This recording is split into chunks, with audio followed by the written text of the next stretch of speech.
Oke, Assalamualaikum warahmatullahi wabarakatuh. Perkenalkan, nama saya Putri Paulina. Saya dari kelompok 1 yang beranggotakan 9 orang. Oke, baiklah, langsung saja.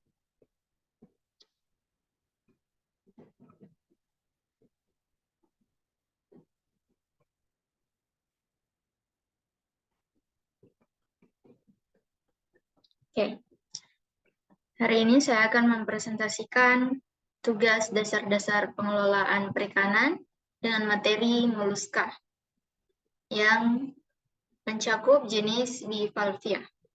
Oke. Ini nama-nama anggota saya. Adapun submateri yang akan saya bahas pada presentasi kali ini, yaitu pengertian Bivalvia, morfologi cangkang, sistem saraf dan organ, rongga mantel, semidia dan makan, anatomi reproduksi, pembentukan dan pertumbuhan cangkang, kaki dan gerakan Bivalvia, sirkulasi dan respirasi, osmoregulasi dan ekskresi, simbiosis antar ikan tawar dan Bivalvia. Oke.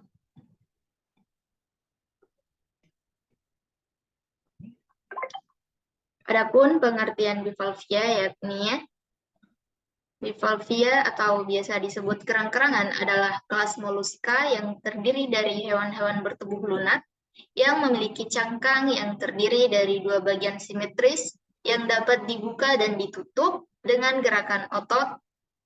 Bivalvia hidup di perairan tawar dan laut, dari perairan dangkal hingga kedalaman laut yang sangat dalam.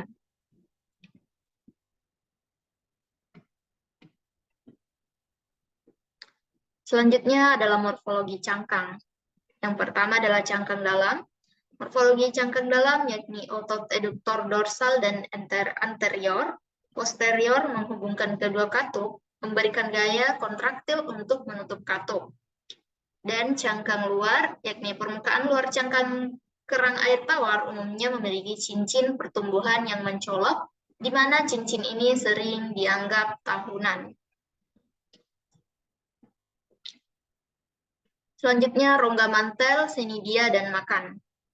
Rongga mantel, silia di permukaan luar senidia menciptakan aliran air melalui rongga mantel untuk makan dan pertukaran gas. Senidia semua kerang air tawar, baik asli maupun invasif, memiliki insang lamellibranch dimodifikasi dari senidia protobranch primitif untuk berfungsi sebagai organ pernapasan dan penyaringan makanan.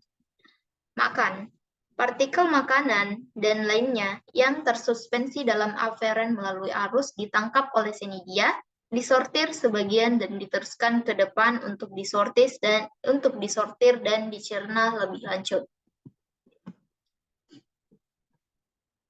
Selanjutnya adalah sistem saraf dan organ. Sistem saraf moluska yang khas berasal dari susunan protostom bilateral dasar dengan cincin sirkumentrik anterior ganglia dan dua tali saraf berpasangan yang menginervasi kaki dan massa visceral. Sepasang tali saraf berjalan secara ventral ke ganglia pedal berpasangan untuk menginervasi kaki dan set kabel kedua berjalan ke belakang ke visceral dan glia yang mengirimkan saraf ke usus, jantung, osporadia, aduktor posterior, dan mantel. Gambar dapat dilihat dari gambar di samping. Oke. Selanjutnya adalah anatomi reproduksi, yakni gonad pada Bivalvia air tawar berasal dari endoderm dan merupakan sisa-sisa selom embrionik.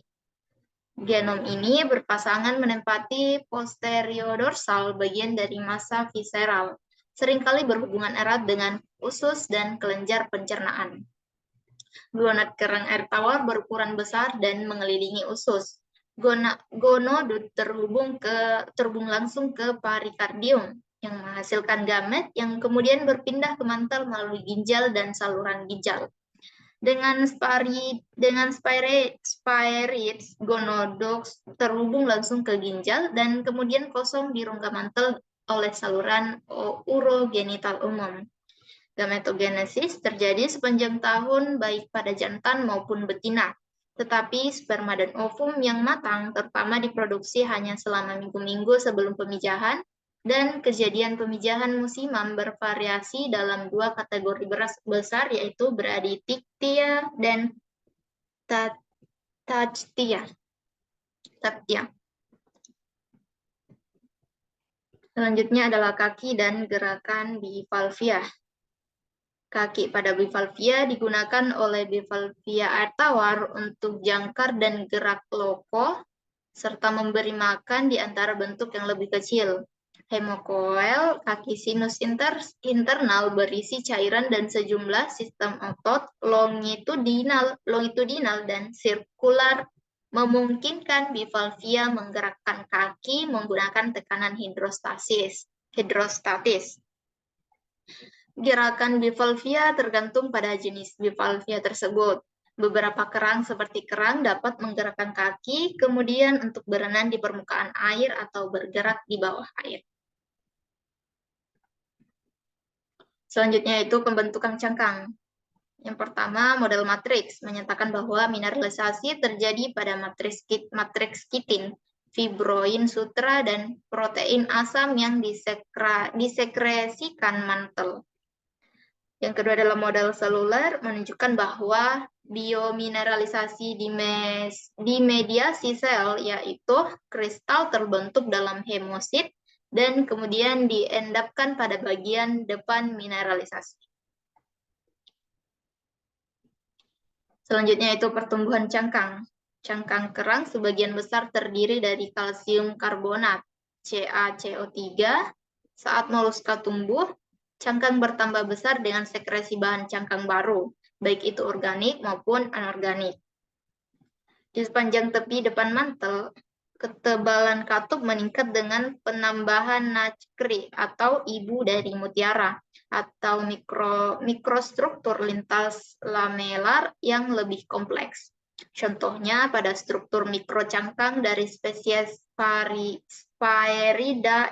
Sphaeridae tampak seperti porselen dan tidak memiliki kilau warna-warni seperti mutiara yang terlihat pada kerang air tawar. Selanjutnya adalah osmoregulasi dan ekskresi.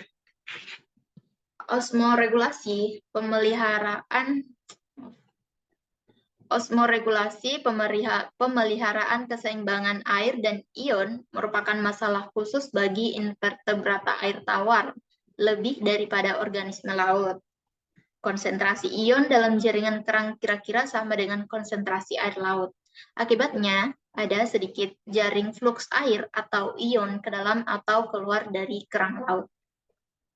Organ ekskresi umum bivalvia adalah sepasang saluran nephridial yang menghubungkan perikardium atau sisa selom embrionik dengan rongga mantel. Selanjutnya adalah sirkulasi dan respirasi. Pada sistem peredaran darah moluska dibedakan dari filum invertebrata lainnya dengan memiliki jantung bilik, bantalan ventrikel tunggal, dan daun telinga kiri dan kanan. Di antara kerang air tawar, jantung diposisikan dorsal di bagian posterior dari massa visceral, dikelilingi oleh perikardium, sisa dari kolem embrio. Menariknya, ventrikel dan perikardium sama-sama ditusuk oleh rektum.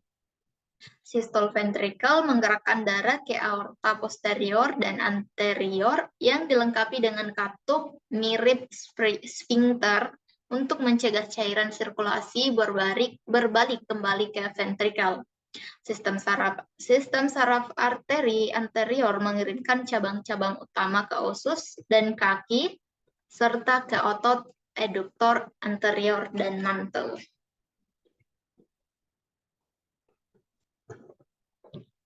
Dan yang terakhir adalah simbiosis antara ikan tawar dan bivalvia. Simbiosis kerang ikan air tawar sangat bermanfaat hubungan yang berkaitan dengan hubungannya untuk memahami dinamika ekoevolusi dalam ekosistem air tawar. Tetapi kepraktisan sistem model yang menjanjikan ini dirusak oleh tidak adanya stabil filogeni kerang air tawar. Oke, demikianlah presentasi dari saya. Sekian dan terima kasih. Wassalamualaikum warahmatullahi wabarakatuh.